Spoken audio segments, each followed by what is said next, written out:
Combien d'entre vous avaient déjà entendu le mot omotenashi? Cet essentiel mot japonais pourrait se traduire par hospitalité. La principale différence entre le service à l'occidentale et celui à la japonaise, c'est qu'en France, par exemple, le service va être effectué dans l'espoir de voir le client payer pour un produit ou un service supplémentaire, alors qu'au Japon, l'omotenashi est détaché de toute contrepartie, on n'attend vraiment rien en retour. On va faire attention aux moindres détails en essayant d'anticiper tous les besoins du client avant même qu'il demande quoi que ce soit. L'omotenashi se veut invisible et pourtant il est si facilement observable.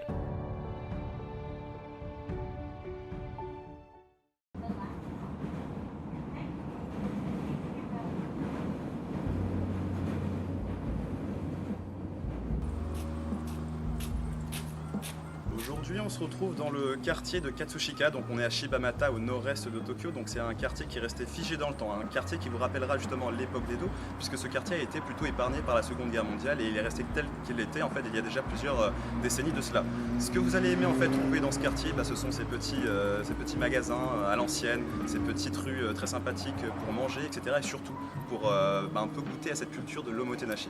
L'omotenashi, qu'est-ce que c'est? C'est l'hospitalité à la japonaise et en fait c'est un pan très important de la culture japonaise. Donc si vous vous intéressez vraiment au Japon et à sa culture, il est très important de comprendre ce que c'est et comment ça fonctionne. Donc je vous propose tout de suite de s'y balader et de découvrir un peu cette culture de l'omotenashi. On est parti? Encore peu connu des touristes, l'endroit est très populaire auprès des locaux comme le quartier qui a vu naître Yoichi Takahashi, l'auteur de Captain Tsubasa, ou encore le quartier de Tora-san, le personnage principal de Toko wa Tsuraiyo, une série de 48 films japonais. Shibamata, c'est un quartier à l'architecture rétro au rythme de vie posé, parfait pour une petite escapade hors de la jungle urbaine. Donc si vous êtes à la recherche d'une expérience japonisante mais pas trop touristique, eh bien l'endroit est vraiment sympa et authentique. L'une des boutiques les plus insolites est le Shibamata Haikara Yokocho, spécialisé dans les confiseries et les jouets d'antan. Le premier étage est dédié à des bonbons, des goodies et tout autre objet improbable, le tout baignant dans une atmosphère de nostalgie, avec tout un ensemble de jeux d'arcade à l'ancienne. Le second étage est lui un musée de jouets rempli d'objets et de machines de l'époque Showa, donc vous avez de quoi vous faire une idée de ce à quoi ressemblaient les jouets japonais au milieu du XXe siècle, pendant qu'on s'enjaillait nous avec nos Action Man et Polly Pocket. En tout cas, si vous vous rendez à Shibamata, eh bien c'est un endroit que je vous conseille de ne pas louper. La rue principale est bordée d'un tas de boutiques de friandises d'antan et de restaurants, du sucré au salé, donc il y en a vraiment pour tous les goûts. Alors vraiment faites en sorte d'avoir suffisamment de place dans votre estomac pour engloutir tous ces calories du plaisir. Les principales spécialités du coin sont les galettes de riz grillées que l'on appelle des sembe, ainsi que les dango, des pâtisseries à base de farine de riz. S'il y a bien une boutique à ne pas louper, c'est Kameya Honpo avec ses dango, donc son nombreux choix de nappage saisonnier, de vrais japania sur 20. Bon attendez, n'oublions pas qu'on est là pour parler omotenashi, donc de la qualité de service à la japonaise, et puis vous êtes chez Japania bordel, faut que ça balance de l'interview, alors allons interroger le chef des lieux. Konnichiwa. おもてなしってどういうことですか？おもてなしがどういうこと、うん、うちで考えるおもてなしということでいいですかね、そうですね、やっぱりこの柴又っていうところは、そんなに新しい町じゃないんでね、古くからある町ですので、やっぱりこの柴又に来る人っていうのはなんでしょう、そういう昔の古き良き昭和の時代みたいな、そういう人のつながりだったりあったかさだったり、そういうものを求めてきてくれてるんじゃないかと思ってますので、来たお客さんにやっぱりそういう人の温かさみたいなのを感じてもらえたらいいなという気持ちで、対応してますね。それがおもてなしになるんでしょうかね。ここは観光地ですので、いろんなお客さん、日本の、方も来れば外国の方もたくさん来られると思うんですよね。そういう中で、やっぱり一番大切なのはお客さんとの会話だと思うので、そうした時にこの柴又の人はみんなもちろんそうだと思うんだけど、やっぱり外国の方っていうとちょっとこう言葉が通じないのかな、または来られるお客さんもそうだと思うんだけど、片言の日本語だったり、こっちも片言の英語だったりで、こう通じないと思うとどうしても臆病になってこう話をしない、いらっしゃいませの一言が言えなかったりとか、そういうところがあると思うので、お互いがなんかそういう恥ずかしさみたいなのをなくこんにちは、ハローみたいな感じで、挨拶からちゃんとできて会話ができればそういうことをお互い感じられるんじゃないでしょうかね。日本人がいつもニコニコしてる、それはなぜかと。逆にフランスではあまりそういうニコニコするようなことがないと。そうですね。なるほどね。そうですか。私はちょっとそっちの、ね、フランスとか行ったことがないんであれなんですけど、日本人っていうのはそういうところがありますよね。やっぱりなんでしょう、こう笑顔で会話するっていうことが、なんでしょうね。はい。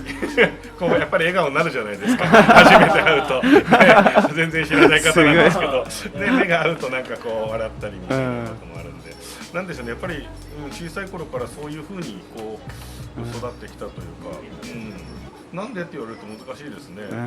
なんでフランスの方はならないんでしょうかね。ああ、そう。まあ多分仕事をしたくないかもしれない。いろんな種類の季節、栗とか紫芋とか冬の間だけね、季節の限定の商品だったり、あとはまあ夏なんかすごくよく、今の時期はちょっと寒いけどこのアイスが乗ったね草団子、こういうのもあるんですよね。狭くてあれだけど。すごい。ありがとうございます。じゃあここにお団子を並べてきますので、はい、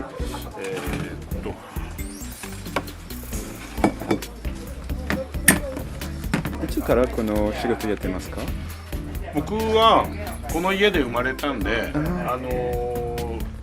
小さい頃からお手伝いをしてたんですよ。だから小学生の頃。すごい。そうです。2本つけちゃった。間違えちゃった。はい、お待たせ。すごいですね。新しい栗、紫芋、草団子、ずんだ団子、枝豆。柴又はですね、草団子っていうのが名物です。この緑色のこのあんここちらですね。これがですね、ここ帝釈天っていうところが今から400年近く前にできたお寺なんですけど、この周りっていうのは今でこそこう建物がねたくさん建ってるけど、昔は田んぼ畑ばっかりだったね。そういうところでお米が取れて、このもち草ってよもぎ、それが取れたんで、それを練り込んでお団子にして作って、それをお寺に奉納して、で、参拝に来たお客さんにおもてなしをして、そのお団子を出したっていうのが始まりなんですね。これが草団子の始まりで、そのお団子がいつしか美味しいから持って帰りたいなって言って、お土産にしてくれって言って、来た人が持って帰る。それで茶店ができてって、草団子が名物なんで、草団子屋さんがいっぱいあるんですよね。この6軒ある全部でね。それでね、この草団子っていうのが名物になったんですよね。Quel bonheur! C'est du bonheur absolu, c'est un Japania sur 40 là. Mais en vrai c'est très très bon. Les mochis passent très bien, et puis en fait ils sont très généreux sur le topping en fait. Et c'est très très bon en fait, j'ai vraiment envie de tout grailler, mais bon, ça fera beaucoup de calories à brûler à la salle. Au bout de la rue, on arrive au temple Taishakuten avec ses impressionnantes portes en bois aux superbes sculptures. Situé à peine 5 minutes de marche d'ici, en prenant les rues menant derrière le temple, eh bien on arrive à Yamato-tei, une ancienne résidence de marchands qui va apporter une touche zen et relaxante à cette escapade dans l'est tokyoïte. Cette fois-ci, on se retrouve à 200 mètres de la rue principale, on est à Yamato-tei. En fait, c'est une ancienne maison de marchands qui a été reconvertie en petit salon traditionnel où on peut savourer en fait un petit thé avec des petits wagashi, des petites confiseries traditionnelles japonaises qui font toujours plaisir dans un cadre vraiment très japonisant, très relaxant, parce que vous avez un petit jardin zen, très sympathique dès qu'il y a un peu de beau temps. Enfin, c'est un vrai régal juste de s'y poser, de faire un petit break.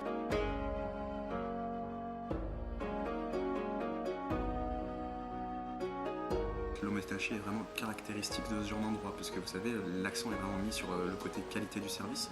Donc on t'apporte tes petits mets de façon très soignée. Tout est fait pour que tu te sentes bien, donc tu es vraiment mis à l'aise et tu le ressens, tu vois, c'est vraiment irréprochable, donc on savoure, on savoure, on savoure. L'omotenashi est omniprésent dans la société japonaise, de l'accueil d'un invité à la maison, à comment se comporter avec ses partenaires commerciaux, ou encore comment traiter ses clients dans un restaurant ou un izakaya. L'efficace et chaleureux traitement offert aux clients, même dans les restaurants les moins chers, est l'un des meilleurs au monde, et ce malgré le fait qu'il n'y ait pas de culture du pourboire au Japon. Le superbe service est effectué sans contrepartie. Et voilà, c'est tout pour Shibamata. On a fait le tour, mais on va pas s'arrêter là parce que je vous propose tout de suite de découvrir Tateishi qui se trouve à seulement une station d'ici en train. Donc en fait, Tateishi c'est très sympathique parce que ça se prête beaucoup plus à la fin d'après-midi, début de soirée, parce qu'on trouve pas mal d'izakaya. Donc nous, on va continuer notre recherche de l'omotenashi là-bas et je vous montrer un peu la différence entre les bars classiques, les izakaya et comment est-ce que se manifeste l'omotenashi là-bas. On est parti.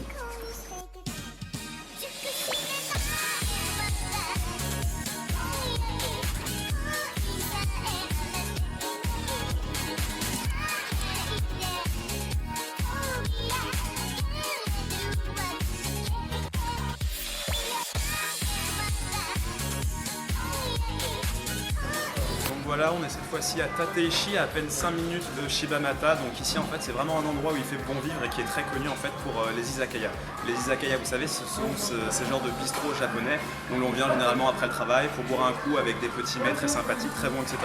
Donc en fait ici là on se trouve dans une sorte de shotengai, donc une sorte de rue commerçante très très ancienne avec un gros passif avec beaucoup d'histoire et qui est très connu justement pour venir et y boire quelques coups avec ses amis après le travail comme je vous disais. Donc on trouve aussi pas mal de petits restaurants, de petits shops, etc. pour manger, pour faire ses petites courses, etc. Donc c'est vraiment une ambiance japonisante, un côté très authentique. Donc là on se retrouve devant Nimosaki, donc c'est un izakaya assez connu dans le coin et le propriétaire nous a gentiment proposé de venir tester en fait ses spécialités, etc. Donc il va aussi nous expliquer quelles sont les différences entre un izakaya, donc à la japonaise, et les bars. Donc c'est radicalement différent, vous allez comprendre pourquoi et vous allez aussi voir comment se manifeste l'omotenashi, même dans ce genre d'endroit où l'on vient pour la beuverie ou pour tester des petits mets japonais. Donc voilà, on est parti. できてたやつは出ちゃったの？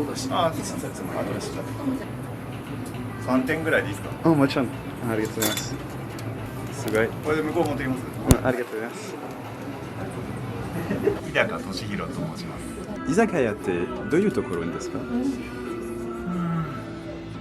まあ、僕が思うのは美味しいお酒と美味しいお料理と、まあ、人を楽しみまあ、店の方とか、まあ、お客様とかっていう全てをまあ楽しみに行くような場所かなと。ヨーロッパとかアメリカのバーと比べたら何が違います居酒屋と？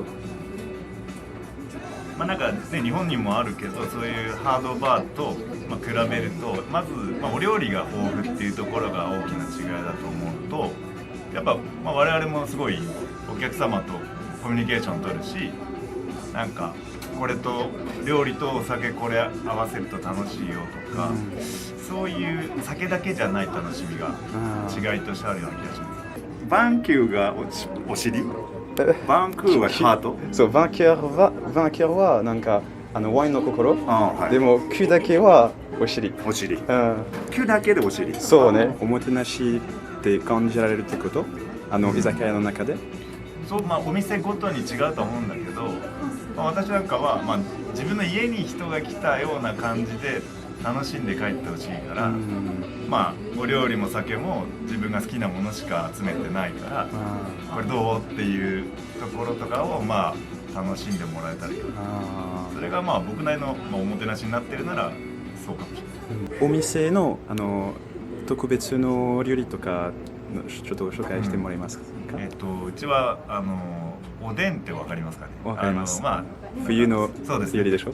いろんなものが入ったお鍋なんだけどそれをまあスペシャルというかメインにやってるお店で、まあ、うちの両親が始めた部分がそこはおでんとしてあって、まあ、僕が2代目として、まあ、ちょっと変化させて、今やってるんですけど、まあ、おでんも暑い夏にもやってるしあとそれ以外に、まあ、お刺身だったり、まあ、お肉料理だったり揚げ物だったり、まあおでんだけだとやっぱりおでん今日はいいわって思ってこない人がないようにいろんな幅を持ってメニューを作っています。あとはおでんとそのワインとかってあんまり日本人の方もイメージしなかったんだけどやってすごいいいなと思ったのもあるしそこでお客様も楽しみにそれを一緒に飲み食いするのを楽しみに来てくれる人も増えたという。なるほど。よく来るお客様がいるんですか？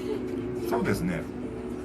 もう本当住んでる地元の方でまあね週に1回とか2回とか飲めないんだけどこういう居酒屋さんの食事が好きっていう人もいるから、本当リアルな日本を感じられると僕は思います。なるほど。おはよう。知り合いなんです。ああそうですか。はい。モラさん。村さん最近こもっちゃってますけど。今あっちですよね。熱海かな。熱海です。よくなんか居酒屋に行くの？行きます。本当？じゃあ1週間にどのぐらい？4日ぐらい行ってたんですけどね。仕事の後でなんか同僚と一人でもなるほど。第一の場が家庭でしょ、うん、第二の場が職場で、家庭と職場のその切り替えが第三の場で、その仕事をして家へ帰るっていう時のなんていうか気持ちのその切り替えをする場所が居酒屋だったんです。なんか家に早く帰りたくない？奥さんのことはとても愛してますからね、でもやっぱりその仕事をそのまま仕事の延長で家に帰るんではなくて、家庭に帰るんじゃなくて、そこはやっぱり気持ちを切り替えるっていうのが。何が違う？なんか家でゆっくり飲むか居酒屋で飲むの、何が違いますか？それはやっぱり一人の時間っていうのも大切でしょ。でも酒が好きだけはもちろん。いつも同じ居酒屋行くのか、なんかいろいろなところ？一軒人によって違いますけど、一軒ずっと行く、一軒にこだわってる人もいるけど、何軒かやっぱりその日によって違う。お店のバリエーションがあるんですね。だからこの焼酎ハイボールがありますけど、焼酎ハイボールもレモン味もあるんですけど、梅で割ったやつとか、お店によってその旨味が違うんですよ。おもてなしは要するに自分の居場所を作ってくれる。そう変に干渉しない、店の人がね。でその空気なんていうの、お店の人とかお店と自分との距離感っていうのがちゃんと保たれるっていうところかな。ありがとうございます。からしたと。はい。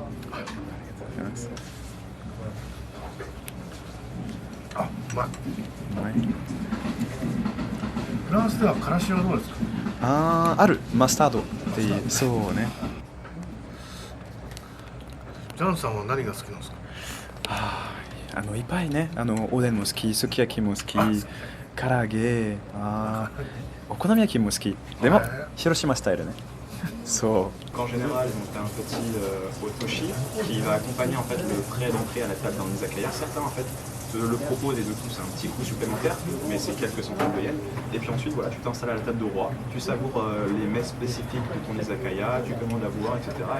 Et tu kiffes ta vie tout simplement. Donc là, on est bien, on est comme des salariés, mais on adore. Voilà. Et voilà, c'est tout pour aujourd'hui. J'espère que vous avez apprécié cette petite vidéo. Donc voilà, moi je sors tout juste de l'izakaya, c'était très sympathique.